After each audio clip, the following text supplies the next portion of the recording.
Welcome to the Conditional Release Program, a podcast that delves into the netherworld of cults, crims, and con artists. We don't like these people and it shows. We believe the best way to expose them is to hold them up to a harsh light, point our index fingers in their general direction, and mock them mercilessly, take them down a peg or two until they cease to exist in any other form than the shit on our shoes. Yes, we're famous for only really covering the important issues of the time, like That's what right. fucking Pete Evans had for breakfast. But this time, this is actually kind of important because anti-vaxxers have had a huge win over the past week with reports of blood clotting in recipients to the AstraZeneca vaccine, the one that we are unfortunately lined up to get. Most of it, yeah, big chunk of Australian vaccinations, yes.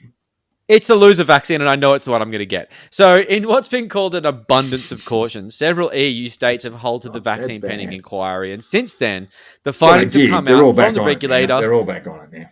Oh, yeah. That was a temporary thing, and let's face it, they were in a bit of a hurry. But they've established that a causal link with the vaccine is unlikely, but not impossible. And it's an overall safe vaccine, and that rollouts can proceed. Now, the AstraZeneca shot is different from the Pfizer-Moderna shot, as it uses a dead adenovirus, essentially a common cold, stuffed with a little bit of COVID-19 in the back end to provoke an immune response. Essentially, it's like a glorified flu shot. And with a flu shot, you get those, fevery symptoms because your immune system's going, what the fuck is this? Same sort of thing here. The thing with the Pfizer one is it sends this mRNA in there, which provokes an immune response to COVID exposure, but in an entirely different way. It's more like it just tells your immune system, oh, bro, this is going to happen. Like, oh, cool, man, don't worry about it. And then it has less side effects. It doesn't provoke that kind of immune response. It gives you those sort of fevers and gives you those sort of, side effects. It's more just putting the immune system on alert for a certain spike protein. I mean, I'm saying this as not a doctor. I don't necessarily know what the fuck I'm talking about, but let's face it, Craig Kelly speaks with a lot more confidence than I do, and he talks a lot of shit. He's not a fucking doctor. Well, to be fair, though, Joel, Craig Kelly is a clot. You'd have to say he's a huge blood clot on the body politic. Probably going to cause more deaths than the vaccine. And run hard with this one. Of course they have. They will take anything they can get their hands on to scare the shit out of people. And it's working to a point. This abundance of caution has, as usual, turned into an abundance of fear-mongering and political propaganda. Yeah, they'll fucking run with anything they can get, or just make it up if there's a bit of a quiet fucking news week. Blood clots, it seems, are the kind of thing you don't really know about until you get one. And then, you know about it. They are fairly common, especially in older people. In general, it seems around 2 to 3 cases per 1,000 people, which is not insignificant. And in this situation, the 37 blood clots reported are from 45 million doses. That is running million doses, far below the average. Yeah. The issue that has caused alarm here is the type of blood clot, which is quite a rare one, and the age of the people that have got them. Younger people experiencing rare forms of blood clotting have set off alarms and calls for close monitoring of the situation, which I totally agree with. And I absolutely have no doubt that despite the fact that EMA is giving the green light to the vaccine, they will be looking at this very closely because that's what they fucking do. They actually aren't trying to kill you all, you fucking morons. Exactly. So it's very difficult to establish a causal relationship between vaccines or anything for that matter with some kind of side effect. And, unless you're an anti-vaxxer and just everything that ever happens to you is a fucking vaccine injury, you morons. But keeping an open mind on this, in my opinion at least, my uneducated opinion, was a wise move. Like taking a moment to look at the data and ensure that this isn't the start of some sort of serious issue seems like a wise play. But I say this from Australia, this beautiful COVID-free island where we're not being ravaged by COVID. Like, chances of getting a blood clot from the AstraZeneca shot is around 1 in a million at this rate. Chances of blood clotting issues with a COVID infection around 13%. It's not the same. It's not even like a different ballpark. It's a different galaxy. It's a lot, now, Craig lot Kelly, more. Yeah. This is in. It's ridiculous. Like there's no comparison between the risk factors. If you're in a place that is ravaged by COVID and you catch COVID, your chance of getting a blood clot is a fuckload higher than if you get a random 1 in a million side effect from a vaccine. I'm sorry, but sometimes you're playing the numbers game. They pretend like COVID doesn't exist, and that's what they believe. But if COVID didn't exist, the vaccine would be a higher risk. Unfortunately, COVID does exist, and the vaccine is nothing compared to it. Anyway, Craig Kelly, as mentioned, God, he's become my least favorite people. Fuck, he's almost worse than Pete Evans. Peddler of bullshit and newfound hero to the fringe in Australia has been pushing the story of a Georgian nurse that died from anaphylactic shock after receiving the AstraZeneca shot. Posting an article from Georgian state media, it outlines that a 27-year-old nurse has died after some time in critical condition in hospital. They could not save her. Now, interestingly enough, when you search for the name of said nurse, the only hits you get are from the Georgian state media news site he posted, a Nigerian news site, a Namibian news site, and BitChute videos. So the usual suspects will say this is a media cover-up. And, I mean, I don't know. Maybe it is. I don't know. Pretty fucking unlikely. No. But the absolute glee that anti-vaxxers get when a story like this comes out, it just overpowers their ability to just fucking Google it. Check your shit. Like, have a look and see if maybe no one else is saying what you're saying. I'm not saying that Greg Kelly is a gullible fucking moron who spreads shitty disinformation because he's a fucking attention whore. I'm saying that Craig Kelly is a lazy, useless, pathetic, gullible moron who has a massive fucking insecurity complex which is being stuffed with the joyous adulation of wellness fuckwits who have decided that their mutual interest makes him a fucking god. But he's not as stupid as his followers. I don't think. They're the real fucking morons. Because his post got 705 comments and 1,000 shares. As usual, more shares than comments. These people are the virus. More brainless fucking lunatics spreading complete misinformation before fact-checking a fucking thing. So we're living in a global pandemic, and we're facing a unique challenge by attempting to vaccinate the entire bloody world to get past it. It is a huge task and something that has really brought to light the incredible world we live in, where governments and institutions, yes, including Big Pharma, can come together to stare down adversity and avert a crisis, a global crisis. And while it took a threat to Western lives for this to happen, and let's face it, if this never left Asia, we wouldn't give a fuck about it. It's been an incredible mobilization of resources to ensure this bastard of a virus leaves most of us untouched. But then you have these fucking anti-vaxxers, these malignant, bored and useless cretins that just have decided to spend all their time setting us backwards, halting progress, drumming us full of fear, and then trying to sell us some bullshit drinkable bleach that will solve all of our health problems. Thanks. You were the villains of the pandemic and you remain the villains of the pandemic. Please cancel your internet subscriptions and find a new hobby. Go knit a jumper. Do something useful. Stop scaring the shit out of people. You are doing harm. Motherfucker. And speaking of which, John Magafuli, president of Tanzania and COVID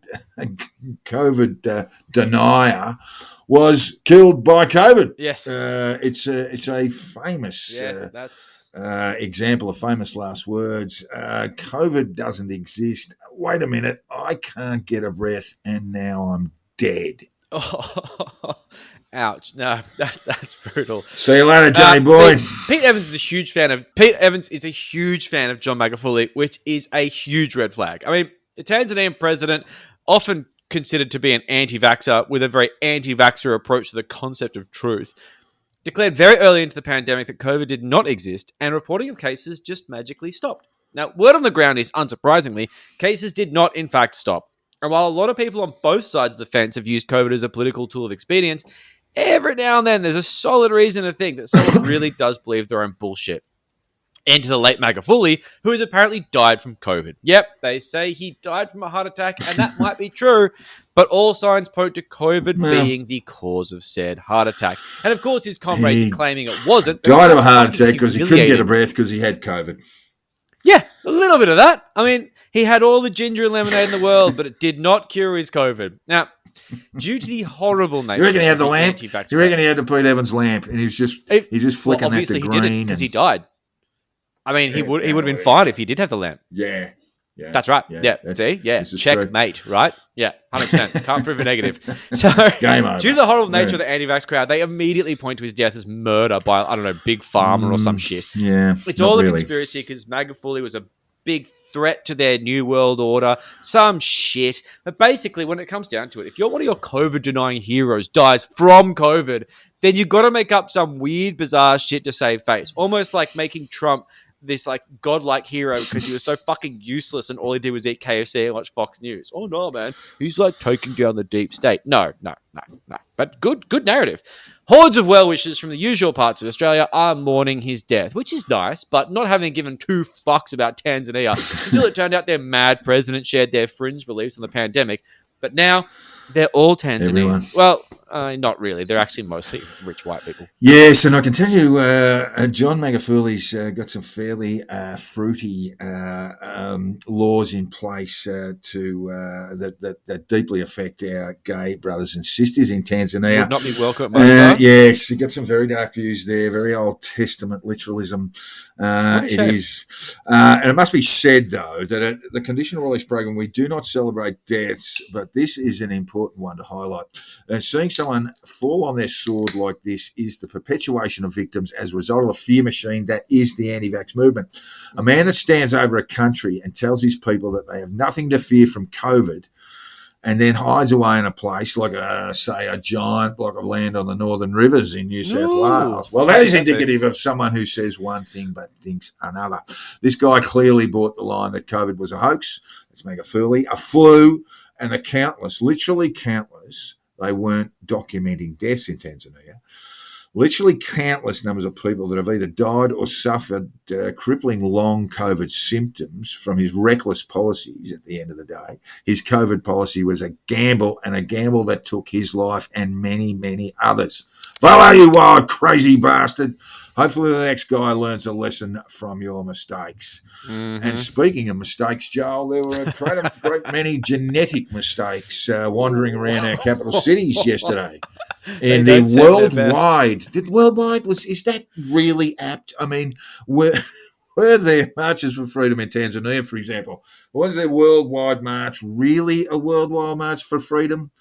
There was a few mugs in London, I think. Well, that's not exactly global, is it? You know, probably a few pilled fuckwits in Germany. The English have had a rough year. I feel for them, but not that much. I don't feel for them that much. No, don't march. I don't feel you guys are riddled with plague. Don't march, you fucking morons. Anyway, look, and don't march in England anyway. It's always cold. So it would appear that the Sydney part of the Worldwide March for Freedom turned out a little bit too damp for our freedom fighters. If you were anywhere near New South Wales, you probably got wet. So the general consensus was stay home. Stay at home, wear a jumper, put a coat on, and stay at home. And watch a film. Yeah, stay on the couch. Watch Braveheart. There's no other. There's no point going out looking like a fucking idiot at Hyde Park with a stupid sign when it's absolutely pissing with rain, you fucking morons.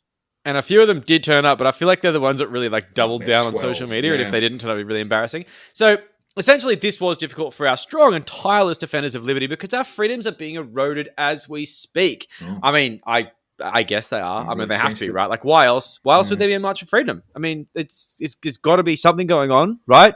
Surely they wouldn't just collect in parks randomly to talk shit about nonsense. I mean, well, so there is the merch to sell. Yes. Well, okay, there is the merch table. A bit of a grift going on. That a bit. Okay, it seems pretty clear that this is basically just a gathering of grifters trying to get their foot forward to solicit donations, drum up political hysteria, and sell shit like shungite. And, of course, those beautiful merch T-shirts that say, "We are coming," which is so funny because I don't think any of them have come for a while. Anyway, I must say, the T-shirts they're selling have the graphic design of someone that just screams, "I did a TAFE course at 65 because I had an interest in graphic design." So I want to wear a T-shirt. I want to wear a T-shirt with a half-smart message on it in Times New Roman. Yes. I think it's more like Comic Sans at this point. Comic Sans, yes, could be. The Melbourne protest actually went fairly well. Wow. It was a beautiful day for it. Victoria is pilled as fuck. Yes, it's definitely Melbourne is the most pilled city in Australia. There's no doubt about that. It does feel like that, doesn't it? And there was the 100-day lockdown, of course, which may have provoked a few fears. But let's face it, Melbourne, Victorians, as a general rule, they're a bit strange. I mean, it's quite cold down there. And I'm not going to exempt you from this, Jack. That includes you. You can't just pop up north and just go, "Oh no, I'm from New South Wales now." I'm not a Victorian anymore, but I do still barrack for their cricket team.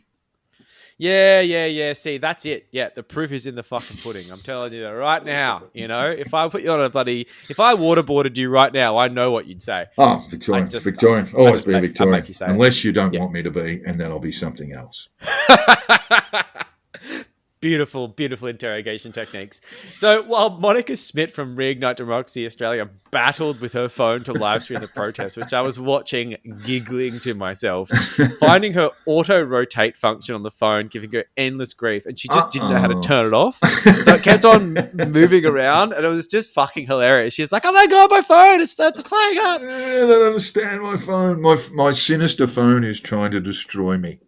I'm running a political media empire, but I don't understand smartphones. So, like, and the thing is, like, she ran out of battery. Like, why didn't you bring a power bank? You're planning to live stream hours of footage. Like, is that not the oversight of the fucking decade? But, I mean, I agree with her. As she said countless times during the live stream, the turnout was pretty good. Not with the enthusiasm that she said it, though, because whenever someone says how many people there are, you know there's not many. And I would say, at a glance, my take is 2,000 or 3,000. I've been known to exaggerate. Sky News said hundreds. Yeah, they said 7,000. Right.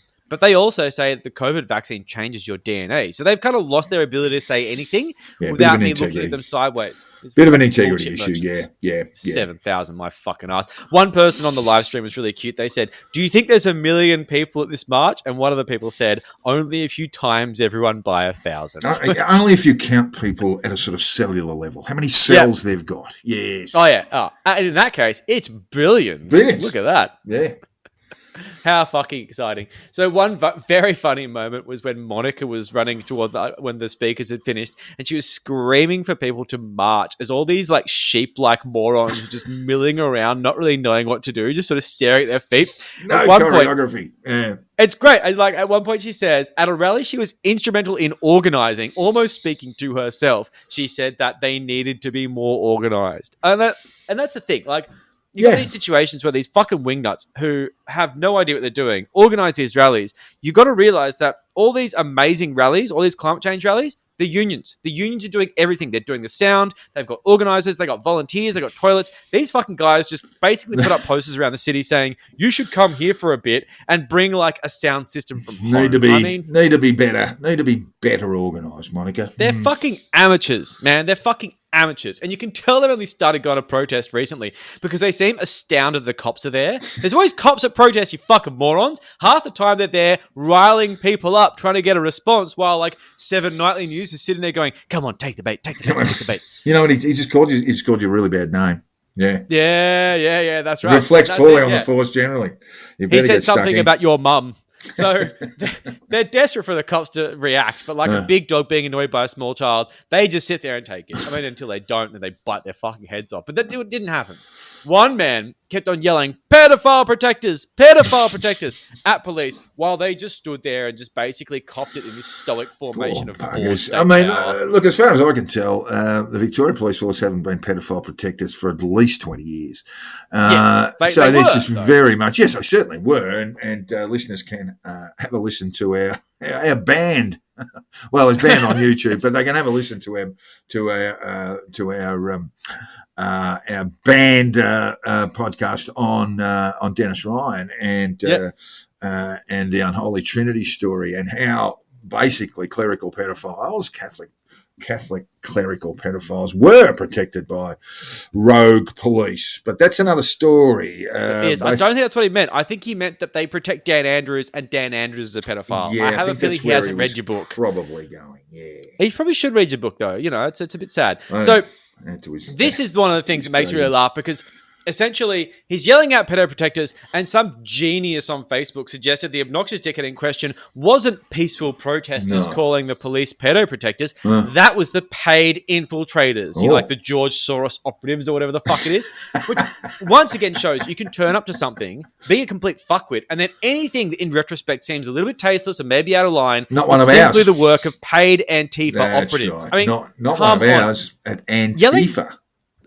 It's always Antifa. Like, I mean, the Capitol Hill riot. Oh, fucking Antifa. But, like, yelling pedo protector at cops is completely on brand for these people. That being said, the last time that they were at a protest, they were chanting uphold the right. And they seem to have lost a bit of faith in their friends and the cops.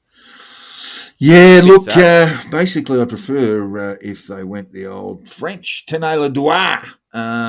which is the old Victoria Police motto. Now it's been anglicised to uphold the right, is basically... Tenez le droit. Tenez le droit. I like it. It's good. Yeah, but of course, I don't think there are a lot of bilingual folk among the protesters, nor, it must be said, among the Victoria Police Force. So they've gone with the anglicised Not a lot of literate people as well. I think that's why they watch BitChute videos, because they can't fucking read. Yeah. Anyway, serial grifter and compulsive liar Morgan C. Jonas, who is a massive piece of shit, and I cannot wait till he fades into obscurity, has aligned himself with the Reignite Democracy brand very strongly because it's a political cash cow, and as a grifter, he knows where to go. He had a good go at the cops in his fairly meaningless speech, just drumming up hysteria, fear, and loathing.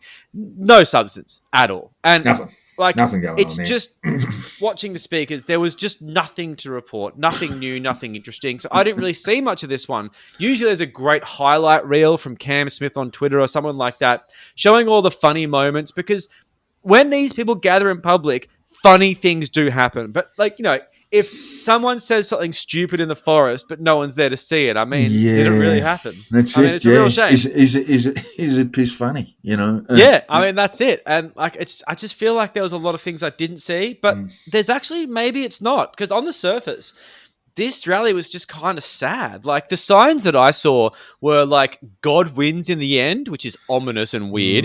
You can't inject health, which is missing the fucking point by about 1,000 meters. Legalize freedom with a fucking Z in it. Oh, you idiots. No. Oh, give me the red pen. Give the red pen and a bit of a slapping to whoever was involved in that. Legalize with a Z. Jesus Christ. It's just so painful. Stop copying and pasting shit from America. And I do not consent, which is just not witty, clever, or amusing. And it just seems like they're not sending their best anymore. Or if they ever did. Yeah. It's a bit sad. At least have one Simpsons meme. The B team. They got the B team rolled out. It truly is. There was, it's just sad. So, I think the freedom marches are getting a bit tiresome. And so you don't like the vaccine. Cool. We've heard that. Freedom something. I don't even know what freedom you're fighting for anymore. Things are pretty free. Like, Scott Morrison assured us that we're not going to be shot for marching, even for causes like women's rights. Yeah, and that to me is terrific.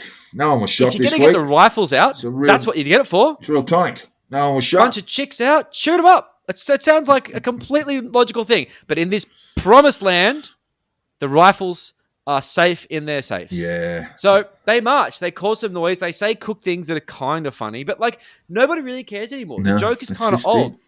It's a shame, because I still think it's kind of funny.